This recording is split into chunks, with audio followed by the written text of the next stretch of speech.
CrossFit brought this idea of community and how to use fitness to promote mentorship and accountability. What we saw in that moment has become exponentially greater since then. Not just from race or background or age, but guys from different custody levels, guys from every walk of life have come up and said, man, you know what? I want a better life. I've messed up. I've hurt people. I've screwed up. A lot of guys have never had a brother or a father or a mentor or somebody that's leading them in a good direction. And so what we try to do is say, hey man, you know, I see where you're coming from. I've been there. I wasn't always a great guy.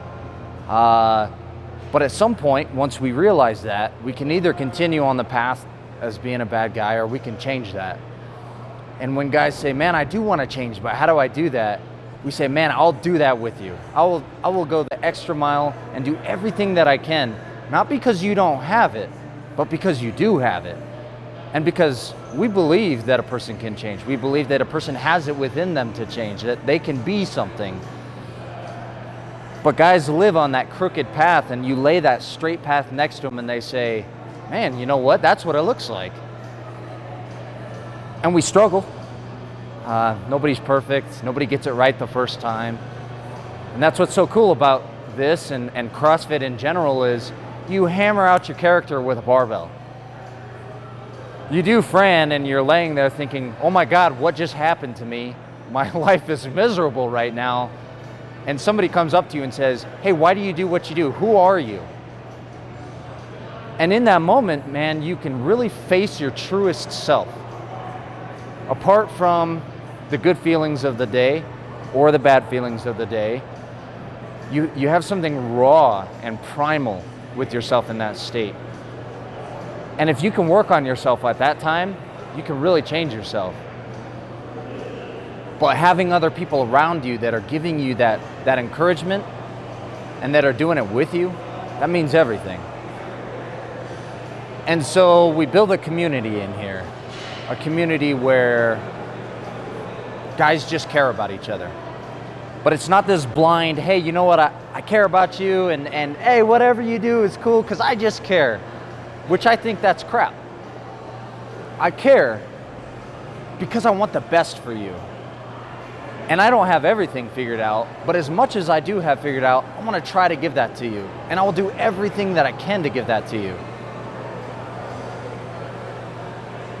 If that's what DOC is, then people come to prison and they learn something about themselves. They take away something from here that says, man, I'm gonna be someone in this world that does some really good things because I've invested freely. And there's no return. There's no price that you have to pay. You just have to work out and be committed.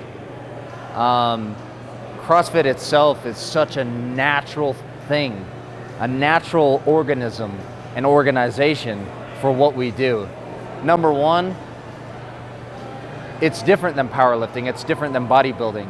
When somebody's a powerlifter or a bodybuilder, they come out and they work out and they get stronger, they get more muscle, and that's great. And don't get me wrong, I think that has a lot of benefit. I think that people should work out. I think that there's so much science that supports the neurological development that somebody has, the hormonal production that works in beneficial ways. But at the same time, I've done that, the powerlifting, a lot of us have done that. And it usually kind of stops there, or it's just between one or two people. CrossFit comes in and it brings a whole bunch of people together. That's the community aspect of it. In here, it naturally happened. It naturally happened because CrossFit is like this beacon and it draws a certain kind of person to it.